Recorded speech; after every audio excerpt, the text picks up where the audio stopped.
राम राजा coaching classes में आप सभी लोगों का स्वागत है। आज हम आपको संस्कृत के अति महत्वपूर्ण प्रश्न बता रहे हैं, ठीक है। तो उसमें देखना है आपको, इसमें क्या है जो आपके 5 नंबर के सही विकल्प आते उसमें संधि, समास, प्रत्यय, उपसर्ग आदि पूछे जाते, ठीक है।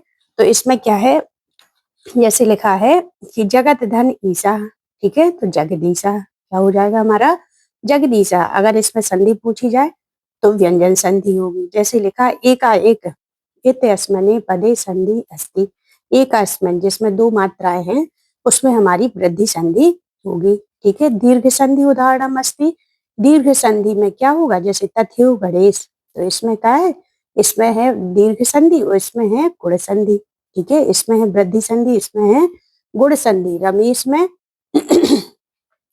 गुण संधि और बागीश में है दीर्घ संधि। अब दीर्घ संधि दोनों में होना चाहिए, तो कवि धन इंद्र, कविंद्र, और हिम धन आलय, हिमालय, तो इसी में दीर्घ संधि होगी। वागीश इत्यस्मिने पदे संधि अस्ति, वागीश में वाक धन ईश व्यंजन संधि। उत धन चारणम उच्चारणम, ठीक है। इसमें कौन सी संधि है, व्यंजन संधि।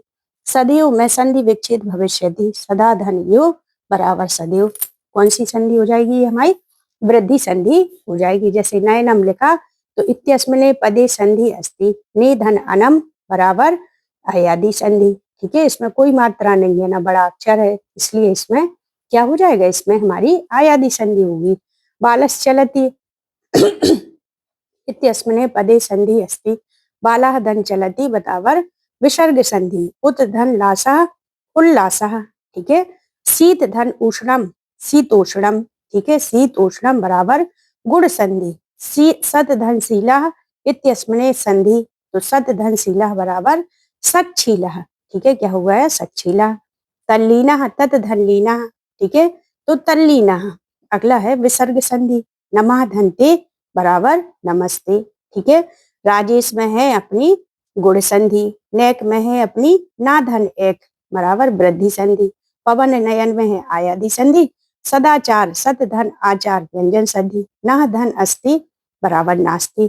कृष आश्रिता इसमने पदे समास विग्रह अस्ति, इसका हमें समास विग्रह करना है। अभी हमने संधि देखी, अब समास आ गए। तो कृष्ण कृष्णम आश्रिता, कृष्ण के आश्रित, ठीक है। दिगु समासस उदाहरणम नास्ति, ये जरूर देखना है, इसमें लिखा नास्ति जिसमें दिगु समास ना हो। त्रिभुवन 3 भुवनों का समूह। पंचवटी 5 वटों का समूह। अष्टाध्यायी 8 अध्यायों का समूह। दशानन 10 है आनंद, अर्थात कौन है ये, रावण।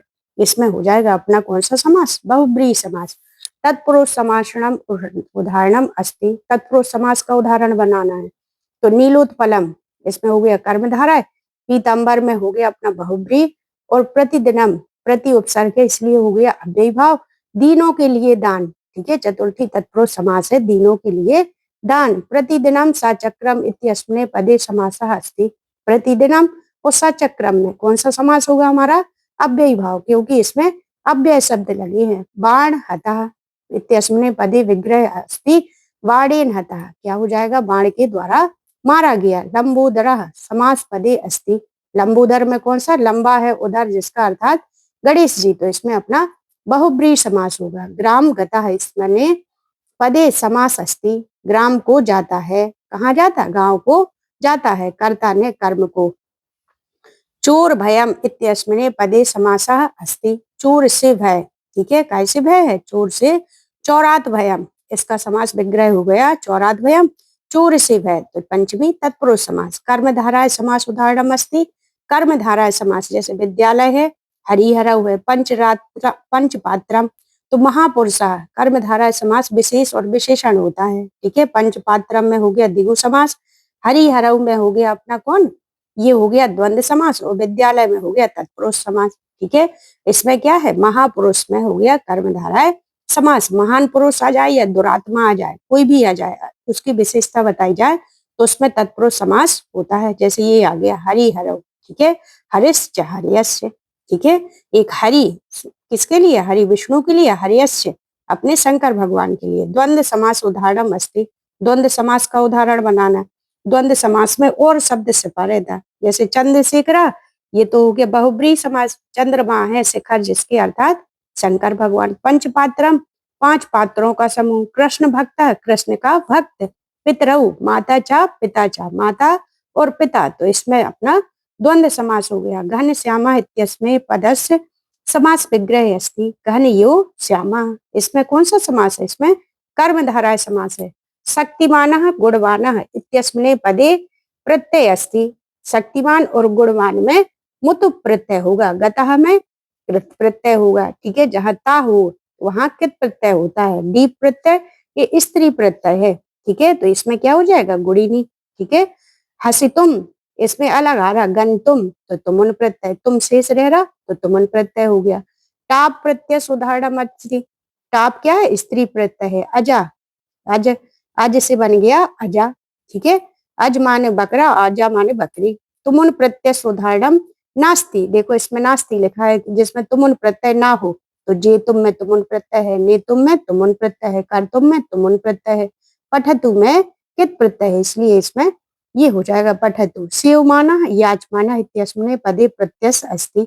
ठीक है, सेवमान और याचमान में सानच प्रत्यय होगा। बालिका में टाप प्रत्यय होगा। कित प्रत्यय उदाहरणम अस्ति। ठीक है, कित प्रत्यय किसमें है? पठिता हमें। अधोलिखित अव्यय नास्ति, इसमें लिखा कि जिसमें अव्यय ना हो। ठीक है, तो यदा, कदा, तदा ये क्या है? सब प्रत्यय हैं। जो व्यय ना हो वही हमारे क्या कहलाते? अव्यय शब्द कहलाते हैं। ठीक है, पता क्या है? ये अव्यय शब्द नहीं है। निम्नलिखित उपसर्ग अस्ति, उपसर्ग कौन से कहलाते? जो शब्दों के आगे जुड़ करके उसके अर्थ में परिवर्तन कर दे उसे क्या कहते हैं? उपसर्ग कहते हैं। जैसे सम और अप। अगला है अव्यय अस्ति। अव्यय क्या कहलाते? जैसे अभी अभी हमने बताया कि जिनका व्यय ना हो वो अव्यय शब्द कहलाते हैं, जो तीनों लिंगों में एक से हो, जैसे अपि और कदा। अगला है माता यो, माता पिता यो रक्षति, तो यो शब्द क्या है? ये अव्यय शब्द बताना है, तो इसमें यो शब्द अव्यय है। निम्नलिखित उपसर्ग नास्ति, कहते हैं कि जिसमें उपसर्ग ना हो। ठीक है, उप, अध, परि, पत्र, हरि, राम ये क्या है?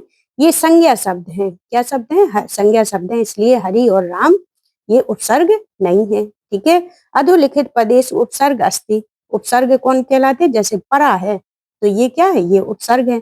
अत्र, तत्र, यो ये क्या है? अव्यय शब्द है। अधोलिखित अव्ययम अस्ति। ठीक है, अव्यय बताना है, तो अव्यय क्या है? प्रति और यत्र, राम, रमा और सत्र, साधु और पुत्र, यावत और पत्र ये क्या है? ये संज्ञा शब्द है। ठीक है, तो ये प्रति और यत्र ये क्या है? ये अव्यय शब्द है। हमने अपनी लिंक में आपको प्रत्यय, उपसर्ग, अव्यय और समास और क्या है? रूप बहुत अच्छे तरीके से बताए हैं, तो उनको आपको देखना है और सब जगह शेयर जरूर करना है, ताकि सब बच्चों को इस चीज का लाभ मिल सके। अभी अंग्रेजी का जो पेपर हुआ वो जो हमने पढ़ाया था उसका कम से कम 80% आया है। आप मिला लीजिए, हमारे ऐप से जो प्रश्न आए उससे कम से कम 80% प्रश्न आए हैं। ठीक है, तो आपको ये भूल नहीं करना है, इसको बहुत अच्छे से सीरियस होके पढ़ना है।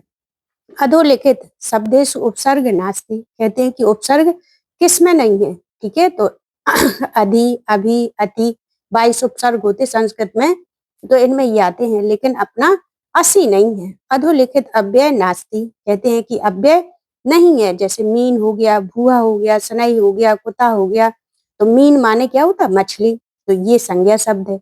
निम्नलिखित अधोलिखितेषु अव्ययम नास्ति, अव्यय नहीं है, तो यो क्या है? अव्यय है। अध अव्यय है, सने अव्यय है, बालक क्या है? ये संज्ञा शब्द है। अहम अपि आपणम गच्छामि अस्मिन् वाक्ये अव्ययम अस्ति, तो इसमें क्या है? अपि अव्यय शब्द है।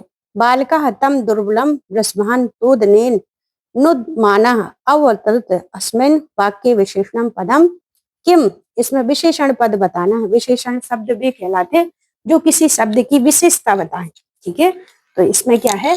बैल की विशेषता बता रहा है कि वो कैसा है? दुर्बल बैल है। ठीक है, तो इस प्रकार की जानकारी प्राप्त करने के लिए इसको आपको लाइक जरूर करना है। Thank you.